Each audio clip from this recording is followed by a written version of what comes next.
Mounting concerns, the U.S. will soon attack Iran to pressure the country into agreeing to a new nuclear deal. President Trump on Friday warned limited strikes are possible over the next 2 weeks, despite Iran's top diplomat saying Tehran expects to have a proposed deal ready in the next few days, adding Trump also dropped one of his key demands. We have not offered any suspension, and the U.S. side has not asked for zero enrichment. What we are now talking about is how to make sure that Iran's nuclear program, including enrichment, is peaceful and would remain peaceful forever. And in return, Iran, does some confidence-building measures to ensure that its program would remain peaceful. Joining me now is Florida Congresswoman and former DNC Chair Debbie Wasserman Schultz. She is a member of the House Appropriations Committee and a good friend to us. So welcome back, Congresswoman. Trump is threatening strikes and preparing the largest military buildup in the Middle East in over 2 decades. But now you have Iran's foreign minister saying the U.S. did not ask Tehran to stop enriching uranium. What do you make of this? And are you concerned limited strikes could turn into an undeclared war? Alex, thanks for having me on. And let me just be clear. When the president attacked Iran's nuclear facilities, that was something that I thought was necessary and absolutely essential for us to make sure that we could put their nuclear ambition, their nuclear intentions out of reach militarily. After that, we have seen an extremely weakened Iran, particularly because of Israel's actions. And I mean, if the president believes that there is an imminent threat from Iran, what he must do, if he's going to engage in the kind of significant military action that he appears to be building up to, he must consult with Congress. And in previous buildups like this, George W. Bush, George Herbert Walker Bush, there have been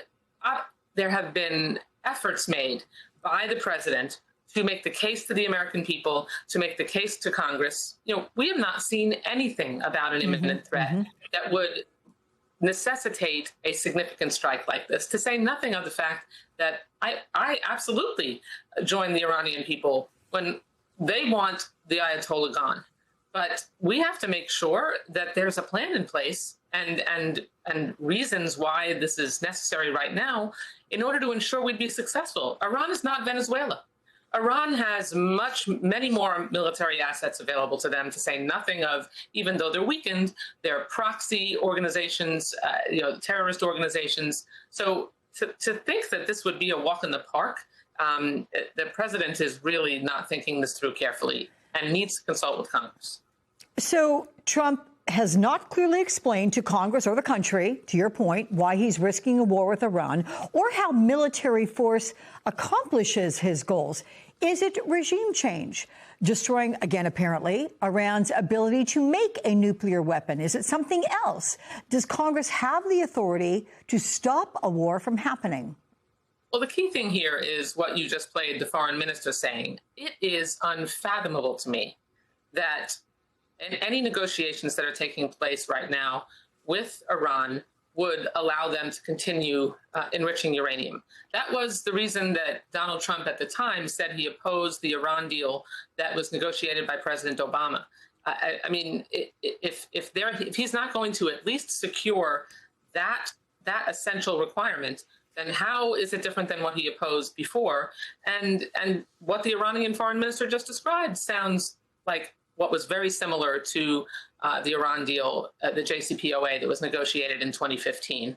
So negotiations are important. I want to see them be successful, but I also want to make sure that we keep our allies in the region safe, and that if we engage in any military activity, it addresses an imminent threat and puts and is successful. You're not going to just be able to put Iran out of business by bombing. That's very clear. That it would require, from everything I understand, troops and boots on the ground. That would result in tremendous casualties.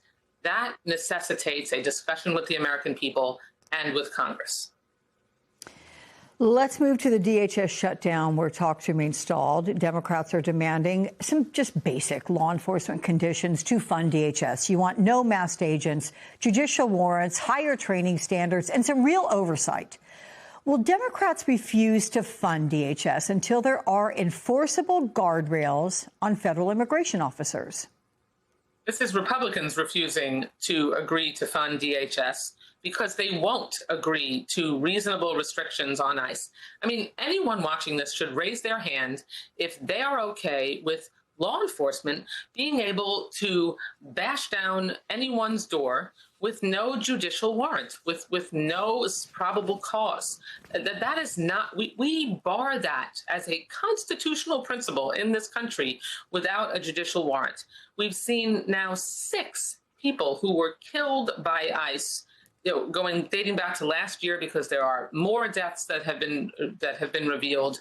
You have ICE that is roving streets, indiscriminately stopping, detaining people simply because of their skin color or their accent or that they speak Spanish, and you have them detaining people and even bringing them in for deportation when only 14% by DHS's numbers, Alex, have actually been had a criminal record.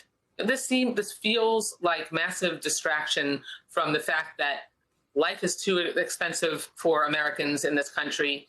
Trump has not only not done anything about it, but now he's fighting to keep tariffs in place that make life more expensive. The president is out of control, ICE is out of control, and Congress needs to step in and make sure that we can use our authority as a co-equal branch of government to rein him in. And the Republicans need to join us. You are back at work next week on Capitol Hill. Thank you so much. We'll see what comes of all that. Appreciate you.